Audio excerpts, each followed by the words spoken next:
Want to get to our other big story tonight. This increasing number of women turning to midwife services and births outside of the hospital.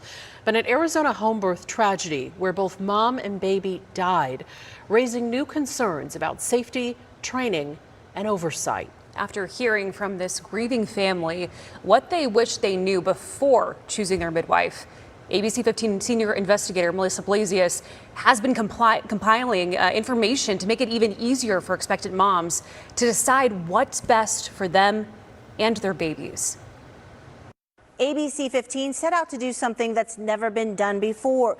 We created an interactive database online with details of the credentials and disciplinary records for all of Arizona's 400+ midwives who have active licenses.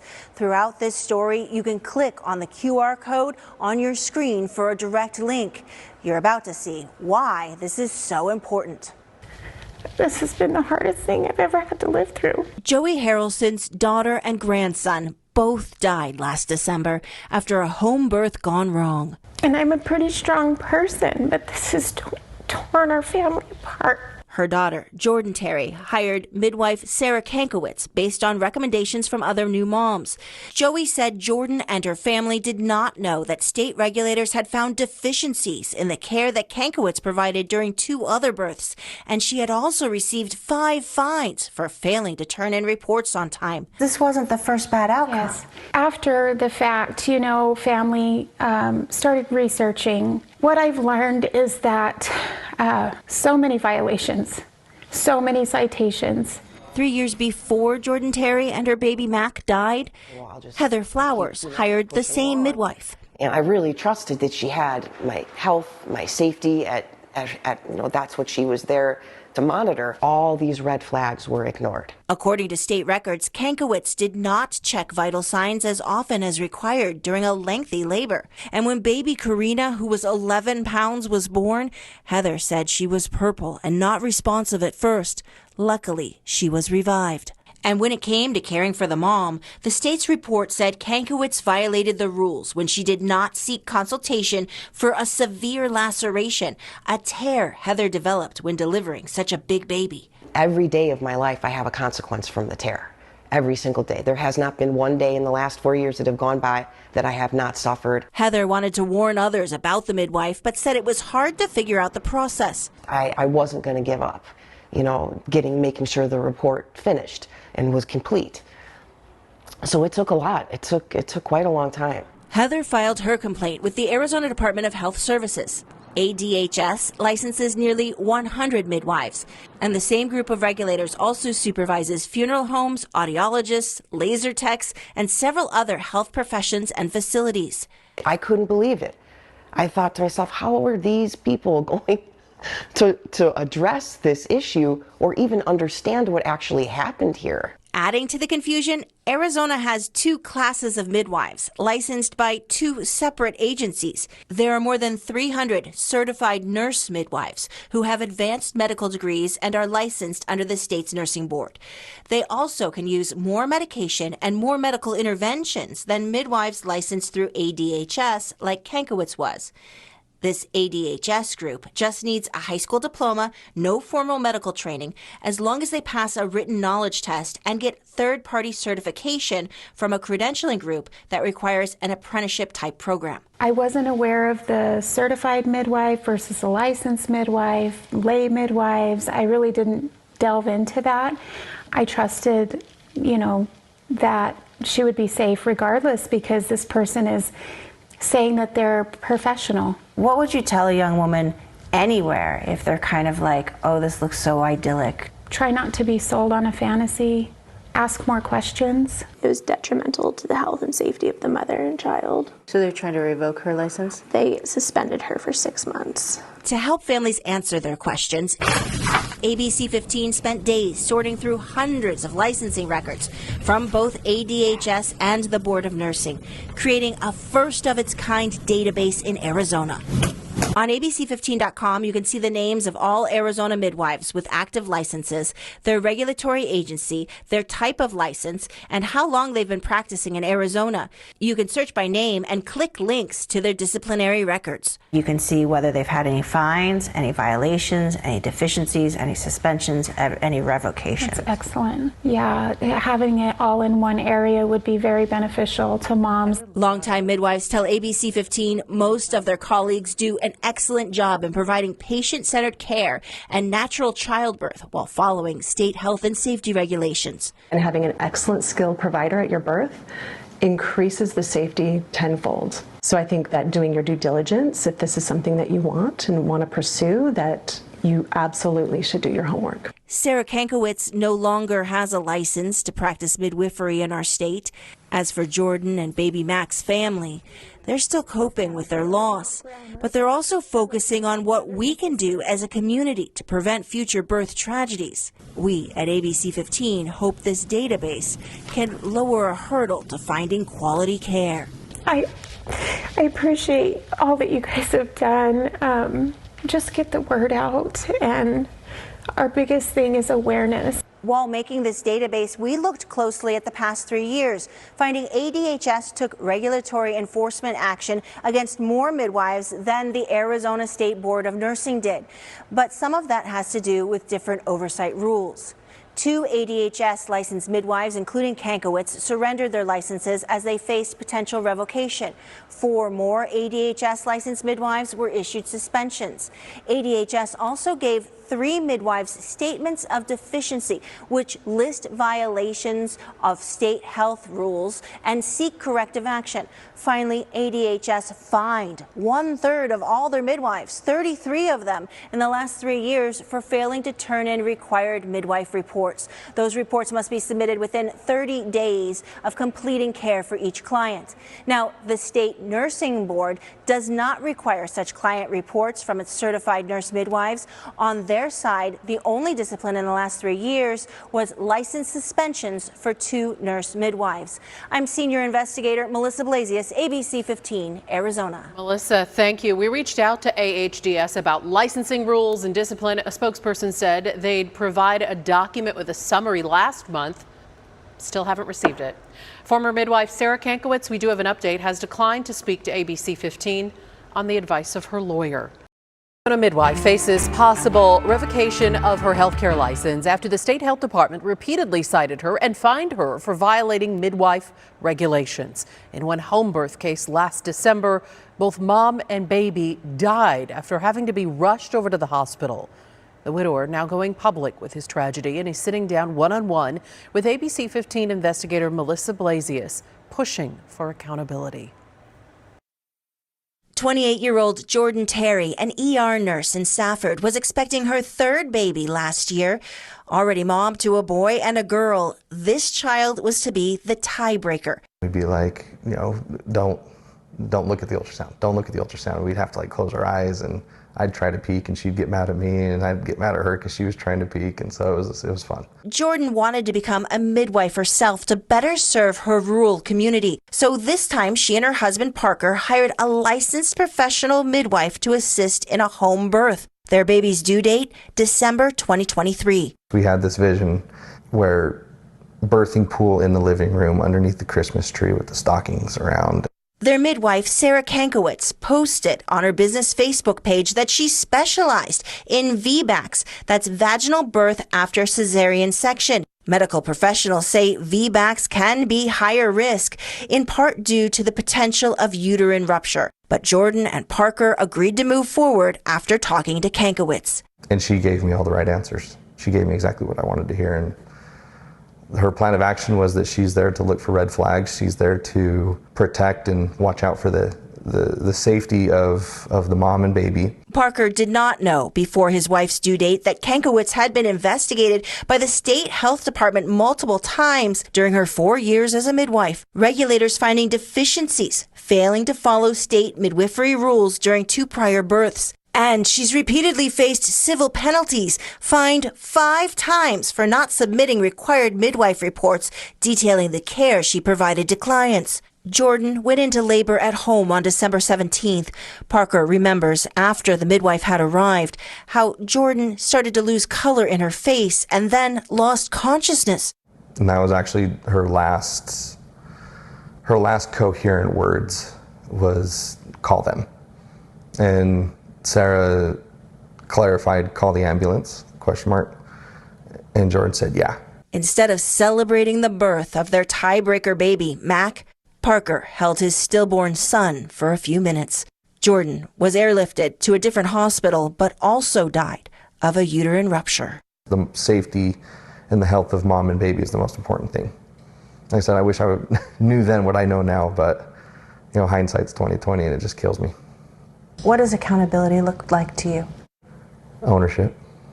After reviewing the circumstances of Jordan's and Mac's deaths, the state issued a notice of intent to revoke Sarah Kankowitz's license, saying in violation of Arizona code, the licensee did not immediately alert emergency medical services once the client began to visibly decline, did not check vitals for client and fetus as required, did not monitor dilation as required, and provided services to a client who had a previous cesarean section with complications, adding, accepting a client with these risk factors for a home birth increases the risk of complications and can contribute to avoidable maternal and fetal demise. Kankowitz is scheduled to meet with the state health department for an informal settlement conference on Wednesday. Parker awaiting the results to hear if state regulators will revoke her license. And at the end, it's just kind of a slap on the wrist, but here I am with no wife and losing a newborn child.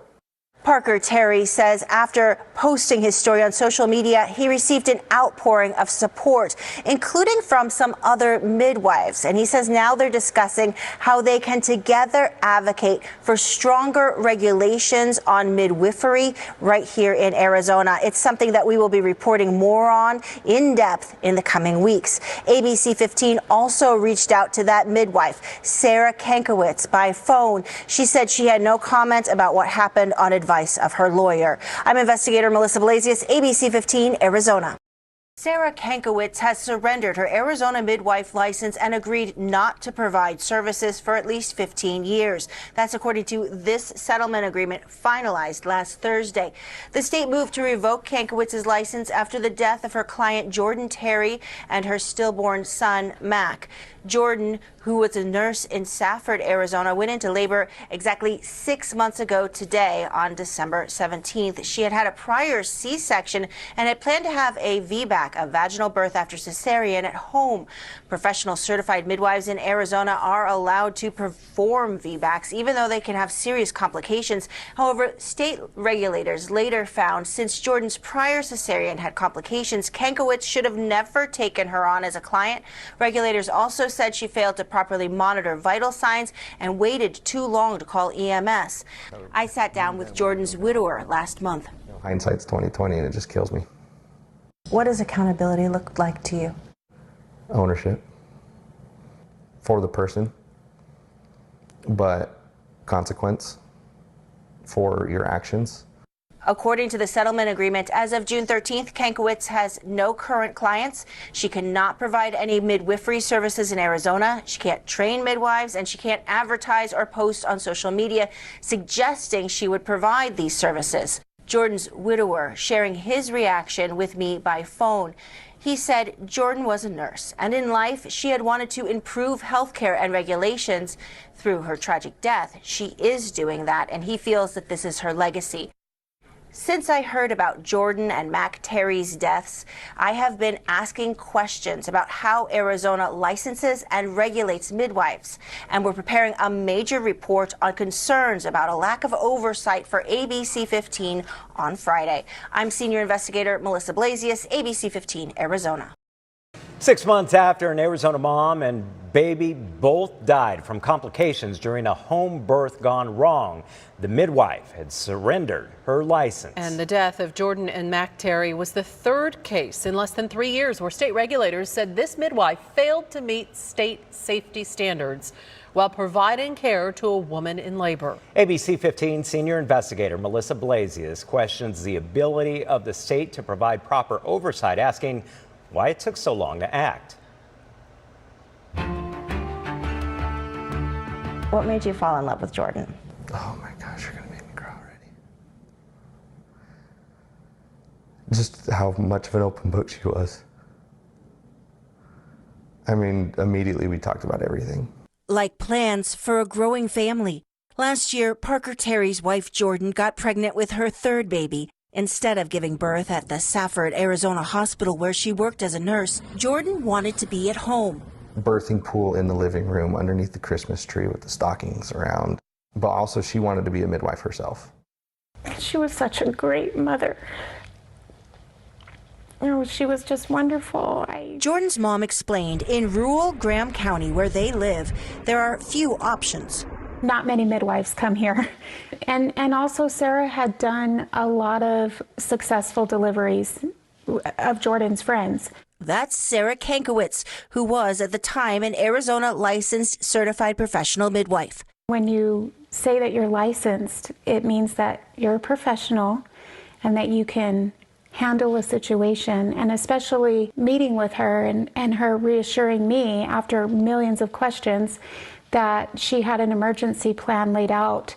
It put me at ease.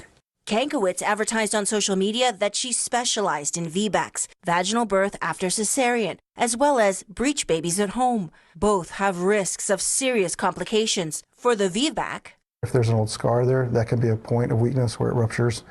The baby comes out, spills out, and there's a lot of bleeding.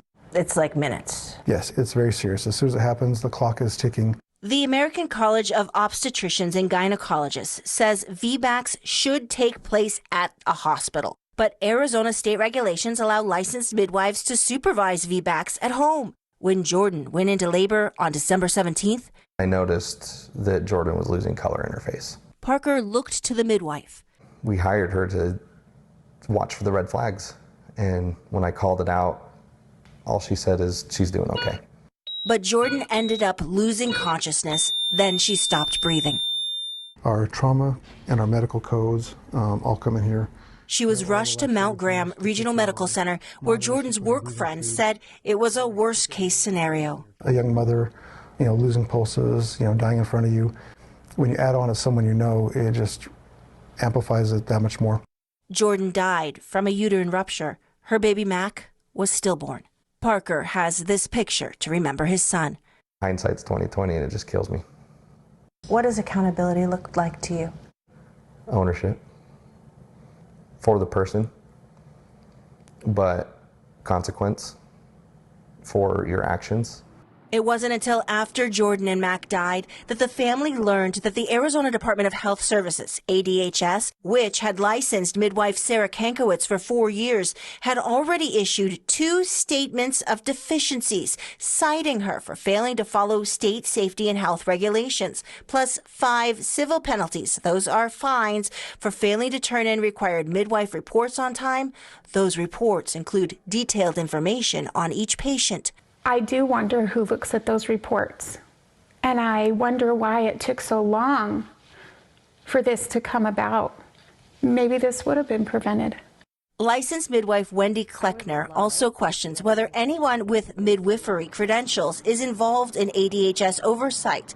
You have a state department that's full of people that don't actually do the profession, right? They work for the state and they know how to go through and read things and check boxes, but to actually know what we do and how that affects people is lacking.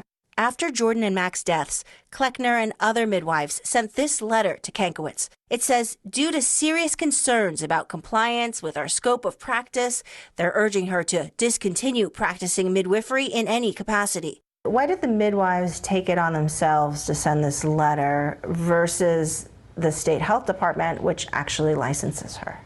Again, we don't feel like the state was doing things fast enough, effectively.